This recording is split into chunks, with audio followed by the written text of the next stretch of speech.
What's up, guys? It's Archer here. Welcome back to episode 2 of our Ootp 19 franchise with the Kansas City Royals. It's July 2nd, and like I said last episode, that means it's International Free Agent Signing Day, so let's get right into it. Okay, so right off the bat, O'Neal Menzueta. This kid looks really good. It's always kind of a gamble with these international free agents, but you can see with like Yohan Moncada, it's kind of very high risk, very high reward. You could get the next big superstar, or you might get nothing. Stir Candelario, man, that discipline is real bad.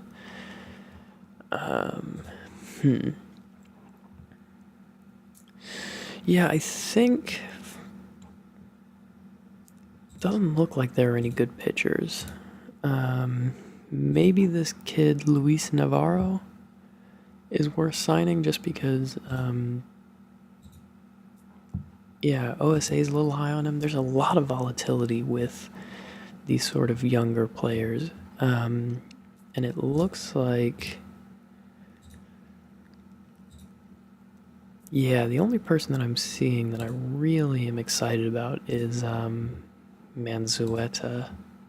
So we can probably get Navarro and Menzueta at the same time, and that would be pretty strong, at least in my opinion. So he wants $2 million, so maybe let's see if we can bump that down to, I don't know, what do we think is fair value, like 1.4?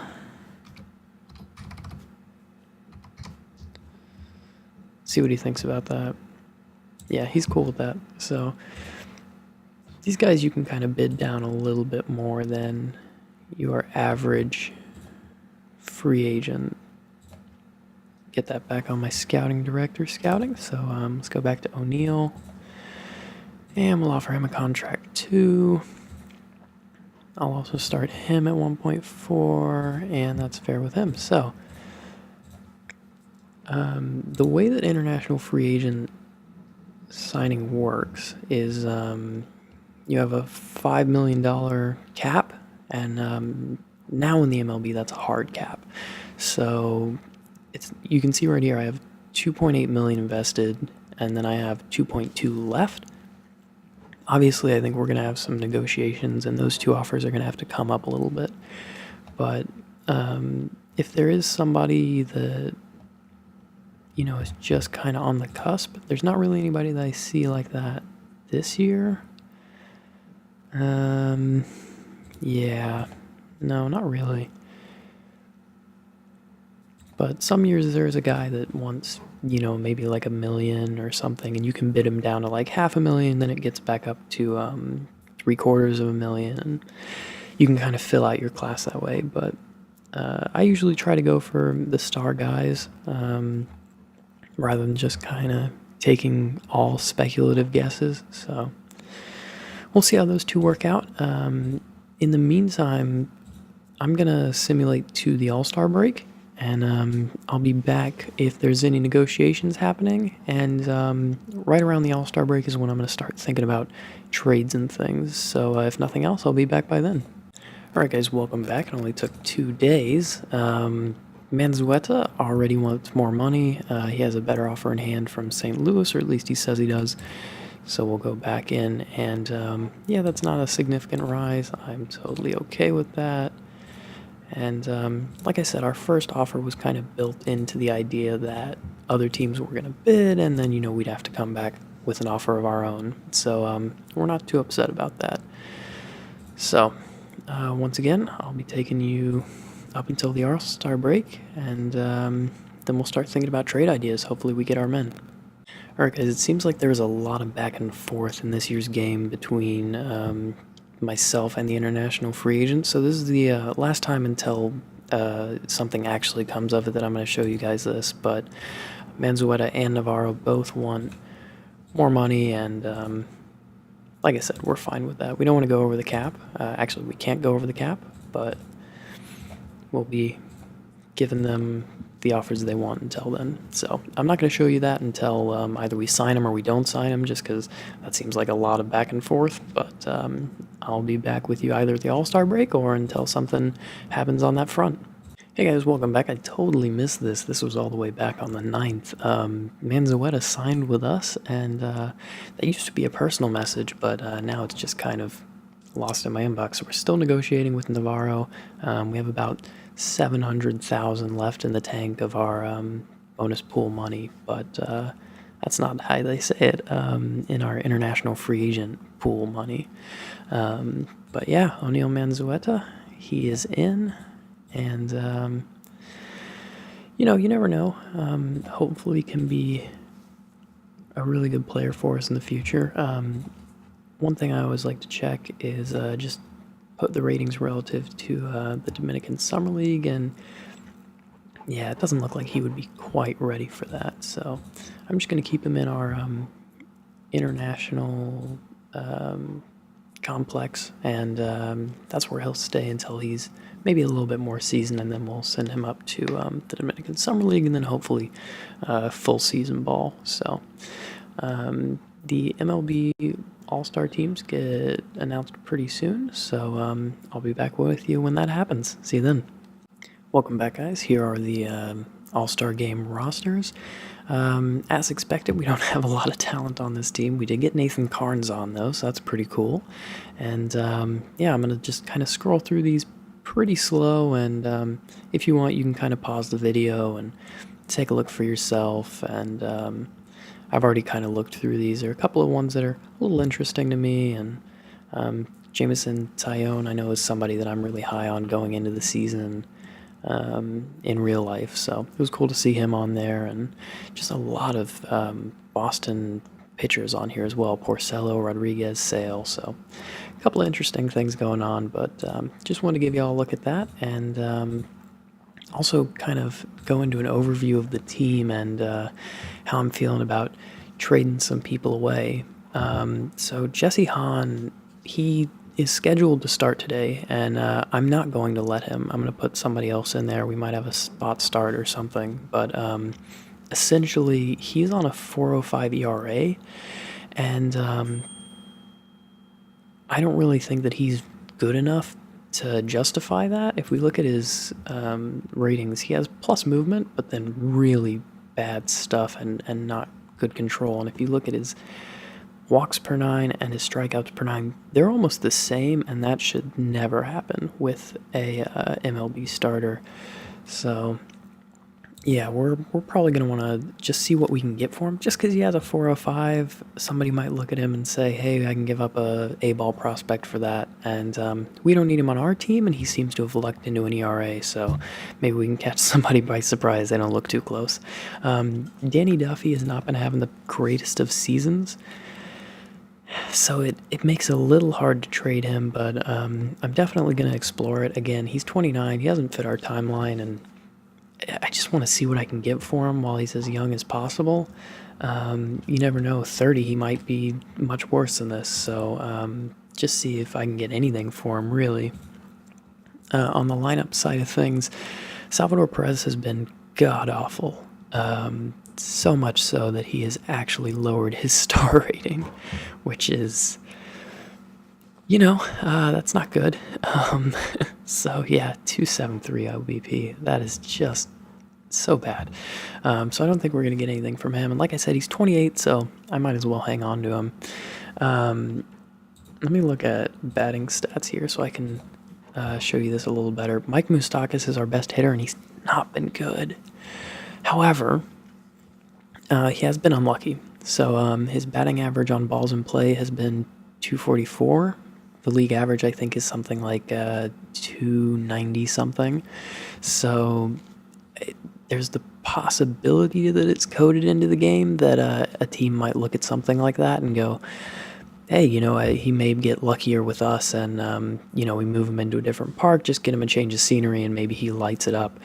Because he has been hitting home runs. You know, he has 17. That puts him on pace for 30 for the year, puts him on pace for 35 doubles for the year, and that would be really nice. You know, it's just not something that we can make use of on our team right now. And like I said, we're going to decline his team option at the end of the year if he stays with us, so I might as well get anything for him, because otherwise I'm just going to let him go in free agency. So, that is what it is. Jorge Soler is another guy I'm going to try and find something for. He's a little younger, but he's almost in the same boat as Jesse Hahn. It's just the talent isn't really there, so I mean, he's not having a good season, but while he's having maybe an average-ish season, we might be able to grab something for him. Unfortunately, that's kind of all we have in terms of big names. Nathan Carnes is a name that we might be able to get something out of. I'm not sure if they've changed the way that relievers are valued, but generally it's very hard to get anything of value out of a reliever. I remember back in the day, even Aroldis Chapman, if I was going to trade away him, it would still be kind of difficult to really get the package that I wanted for him. And then Brandon Maurer we might be able to get something for as well. He's not as talented as Carnes, so my thought process says I won't be really able to get anything out of him, so he may just have to stay, and that's just how it goes on rebuilding teams. But yeah, that's kind of where I'm headed at the moment. I just don't see anyone else of value. Alex Gordon would be an interesting one to trade just because we're paying him way too much, and if I can get somebody to just take his money, that might help our finances in the future. But yeah, that's kind of where I am right now, and it's the cupboard is pretty bare, so we're just gonna try and get whatever we can for it. I'm not gonna start really looking at moves until around, let's say, like this Detroit game. So I'll show you what happens in the All-Star game. I'll let you know the results of that, and then after that I'm gonna just kind of start looking at trades, and yeah, I'll see if I have anything interesting. But first, let's go to the All-Star game, so I'll see you then. Alright guys, this is the result of the All-Star game. The American League beat the National League 3-0, and Gary Sanchez is the MVP. So yeah, just a cool thing, keeping you in universe. So now I'm going to go to around that Detroit game, and I'm going to start shopping players around, and I'll let you guys know if I find anything interesting. Like I said in the first episode, I can spend hours just looking for the smallest changes in a trade.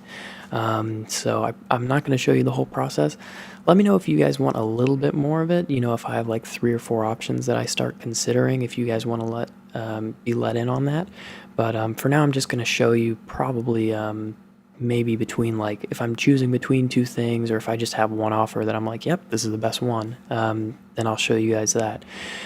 So I'm going to go ahead and do that, and I'll be back when I have something. Alright guys, so update on Luis Navarro. It doesn't look like we're going to be able to get him. The Nationals just have more money in their pool left, and you can see down here the money we would have left for him if we signed. We'd be over by $320,000, so yeah, it's a little disappointing.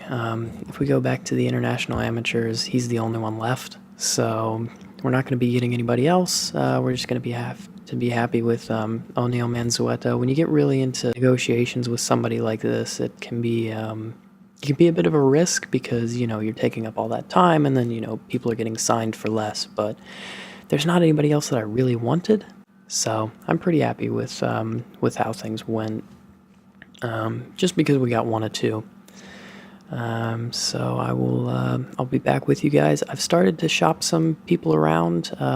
It does not look good, but I will keep you guys posted, and I'll be back with you guys when I have something of consequence. Alright guys, welcome back. This is a really... I've spent a lot of time looking at trades for Danny Duffy, and this is the best one I could come up with. We're getting Danny Duffy to the Los Angeles Dodgers for Robinson Ortiz, who looks really, really good, at least to our scout.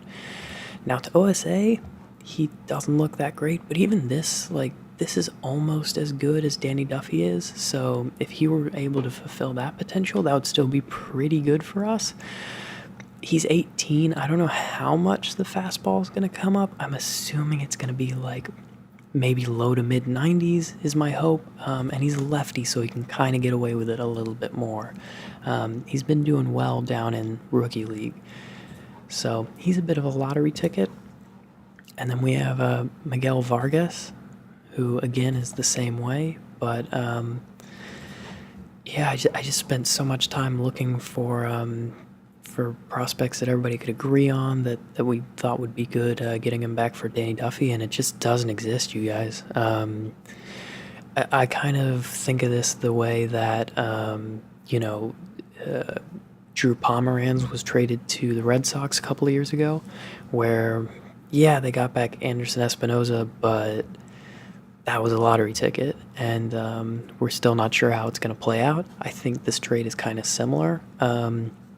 One other thing is that there were teams that aren't very good offering me what I thought was way too much for Danny Duffy, and I don't like doing that. Sometimes the AI is a little bit weird, and for example, there were some teams like the Rangers who are not in the playoff race at all, but they were willing to give me like 2 of their top prospects for Danny Duffy, and I couldn't do it. It just didn't make sense to me, and I really prefer to have like what I think a trade would actually happen and succeed that way than taking advantage of the AI of the game. So if we take a look at the Los Angeles Dodgers, they do happen to be 8 games behind Colorado. So to me, that gives them the incentive to make a trade. They're 4th in runs scored, so it's not the offense that's the problem. But they have had a ton of pitching injuries. Rich Hill, they don't even know when he's going to come back. Kenta Maeda is out 3 to 4 months. Walker Buehler, who was supposed to be the reinforcements, is out for 8 months. And then they have Tom Kohler, who is bad, but he's even out 2 weeks. So Julio Urias is maybe looking like he's not the answer, or that he's not ready, something like that. And, Rich Hill, he's injured, so, maybe you'd like to stick him on the DL for a little bit. It does add another lefty in here, but I think it's just going to replace Urias. If they're comfortable doing it now, they're going to be comfortable doing it in the future, and I really think that he can help this ERA just a little bit by providing just consistent 5th-day starts. And I think what we've seen with the Dodgers in the past is that they're not willing to give up their big ticket for sure things type of guys. So Verdugo and Buehler were, going to be out of the question, and probably even Keibert Ruiz. But those 2 really low down in their division prospects, I think they'd be willing to give him up for a guy like this to help them on their playoff push. So I think we're going to do this trade, and there you go.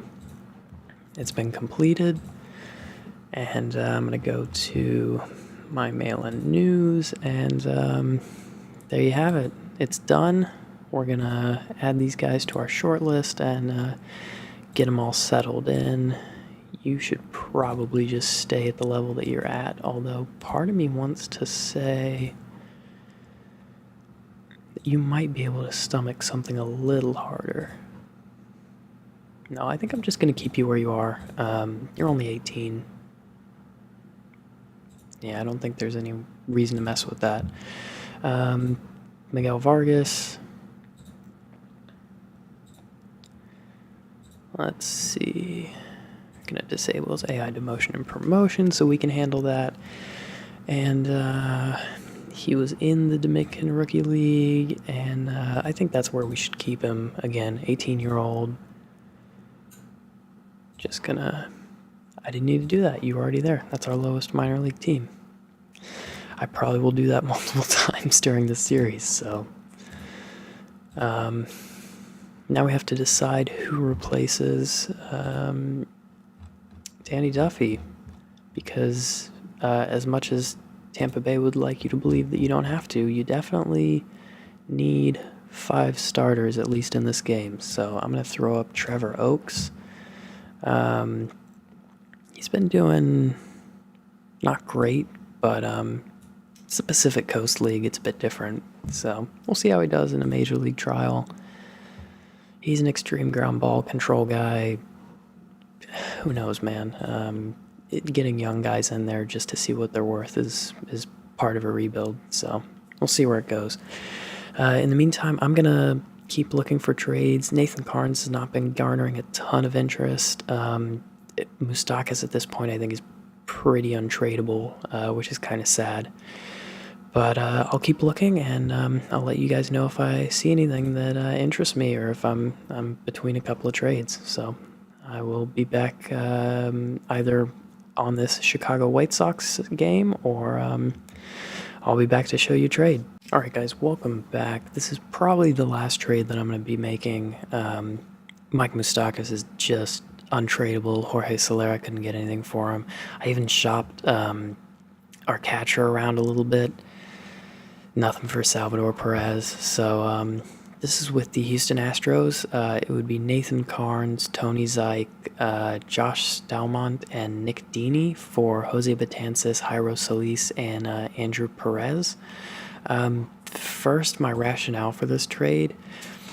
Basically, the Astros are in first place. They're amazing. We all know that. However, their bullpen is not super deep. They have Giles, who isn't having even the best of seasons, and then Davinsky and Will Harris. That's kind of their top three. And then after that, they're relying on guys like James Hoyt, who's fine, but he's not having the best of seasons, and Yandel Gustave, who's not having a great season. Riley Farrell came up for them and did well, but it's kind of a crapshoot when you're bringing prospects up like that. And with everything else in their team so good, I can't imagine, they're going to want to rest their starters a little bit more down the stretch. And so in my mind, that means you need to have a bit of a deep bullpen. So I think that this is a trade that could actually benefit them, that they might actually want. And the Stalmont is kind of another guy actually in AAA for them. So it's just kind of further insurance even more. And then this catcher is just kind of a throw-in to make it work. He's organizational depth for them, but the trade was so close to happening, I thought I'll just push it over the edge. So this is who we'll be getting back, Jose Betances. It says relief pitcher, but he's going to be a starter until I give up on him as a starter and move him into the bullpen. Not having the best of seasons, but he's only thrown like 5 innings, so I'm not too worried. This is not an amazing guy, but it's solid piece. It's a bit of a lottery ticket like we talked about before. This guy is a lot better. This is kind of our crown jewel of the trade. He's actually having a really good season in low A and then A ball even, although he's struggling to strike people out, which, at 18 I would imagine that he would. So this is the really good guy, Jairo Solis. And then Andrew Perez is going to be a reliever. That's kind of all he is. He doesn't have the stamina to be a starter, but maybe a spot start every once in a while because he does have 3 pitches. And at that point, I was just looking at things to be like, you know what? I am trading kind of a lot of relievers away. Maybe I'll want one back. And that's kind of all the. Really, that's kind of the only value that I could get out of them remaining. They drive a hard bargain. What can I say? There's a reason that they're on top of the AL West and the American League. So this is a trade that we're going to do, and I'm just going to hit complete. And then once again, we're going to go in and just deal with those prospects. So first, Betances. Going to shortlist him, and then disable his AI, demotion and promotion. He does need to be in the DSL. Jairo Solis, we're going to shortlist him, add him to our AI and demotion and promotion disabled. And I'm kind of debating. I think I'm going to send him to Lexington, and we'll just see how he does. Yeah, if need be, we can make a change, but we'll just see how that goes. Andrew Perez, judging by how good he is, he may be able to make it in a higher league. No, I tell you what, if he proves something to me, I'll do that. But for now, I'm going to keep him in the rookie league. It'll be in the Appalachian, which is a bit more difficult, but I'm not too worried about him. I'm just kind of hanging on to him and looking at him because he is a guy that I traded for. So I think that's all the trades. I'm going to call up a couple of relievers. Y'all don't need to see that. It's very unimportant. um, but yeah, I'm going to do that, and then we'll play this Chicago White Sox game.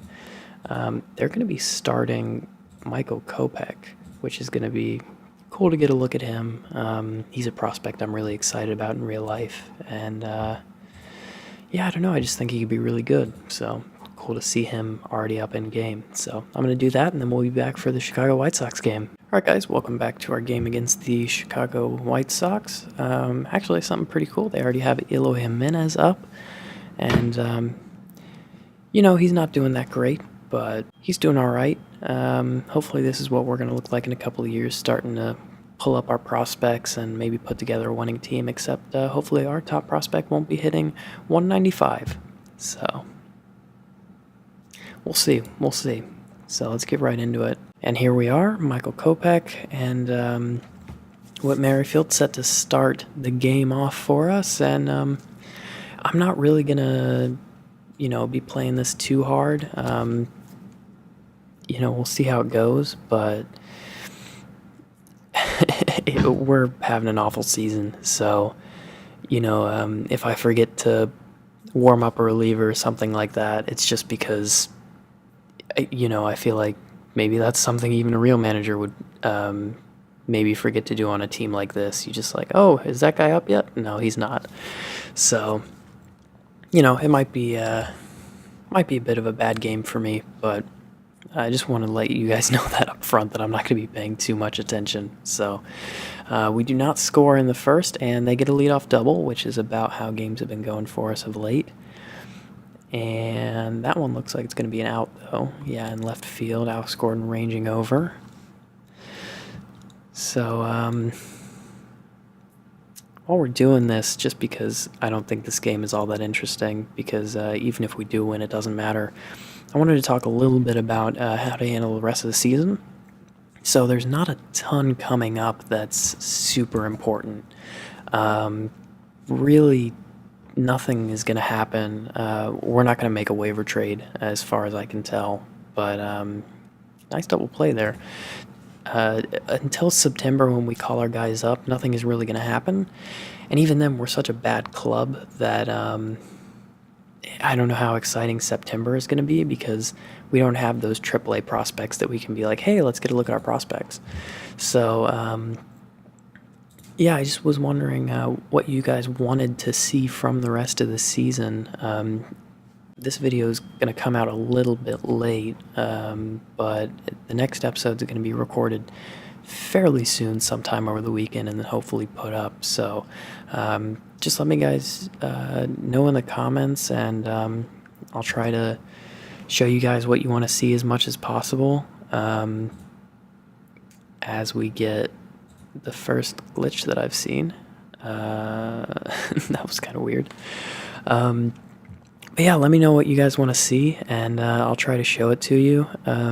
I'm definitely planning on, at some point, doing a little bit of a recap of what kind of seasons our prospects had. It won't be much, you know, they'll only have half a season, but that's something that I want to show you guys. And past that, I really don't know. So let me guys know, and I'll do it to the best of my abilities. Man, we are really just not a good team, are we? Oh, God. Surprised the runner didn't go there.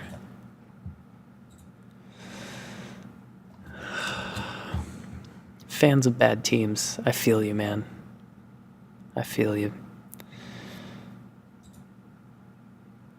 Is he out? No, he's safe. Of course he was. I remember being a Houston Astros fan back in the day when we were really bad, and man, I remember games like this where you wondered why you were even at the park. It's just like, oh, God. Yeah, there goes another guy crossing home plate. So this is the worst part of a rebuild. You just feel kind of discouraged. And there's nothing I can really do. You know, we have a limited payroll. There's no free agents I can sign. We don't have prospects to leverage into talent. This is just the way that it has to be, you know. We do manage to get 2 guys on in the top of the 4th and sneak one into the gap. Load the bases. Only 1 out, so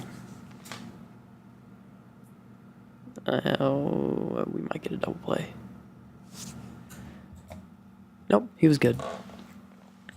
No, nobody scores, but I didn't expect anybody to score there either. And that's going to end the inning. So our misery continues.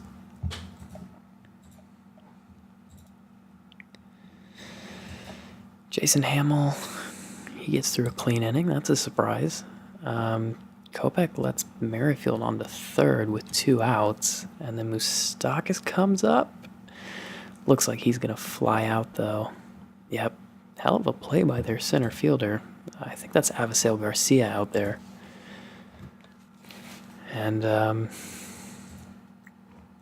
see if Jason Hamill can do it again. He can.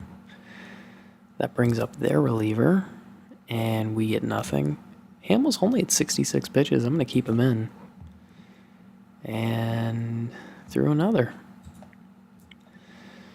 I mean, unless we can score, the damage is already kind of done, but makes my job a lot easier. So, that's pretty incredible. Totally clean innings. He's only at 84 pitches. I wonder how deep he can go into this. I sense that this is probably the end. I'm going to start warming somebody up.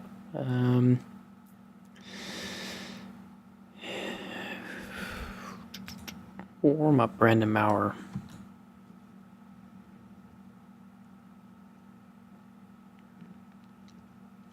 Okay.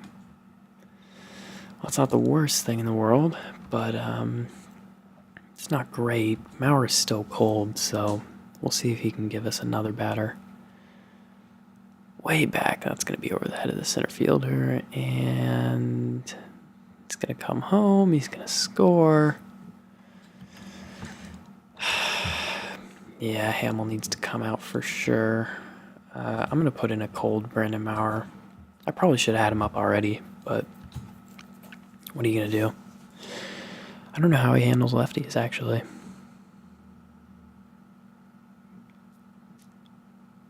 Oh, you let that fall in front of you. Oh, Jorge Soler. You colossal disappointment, you. Hey, get a ground out, though. Double play. Pretty nice. Hope you guys enjoyed that. We gotta focus on the positives, guys. It's tough, but whatever's there, right? And that's the end of the game. So clean 9th from Joaquim Soria. Oh man. Alright guys, well I hope you enjoyed the episode. I'm going to leave you guys here, and again, let me know in the comments what you guys want to see, and I'll try to do it to the best of my abilities. This has been Archer. If you like the video, please consider subscribing, and I hope to see you guys on the next one. It should be out in the probably tomorrow, maybe in the next couple of days, so see you then.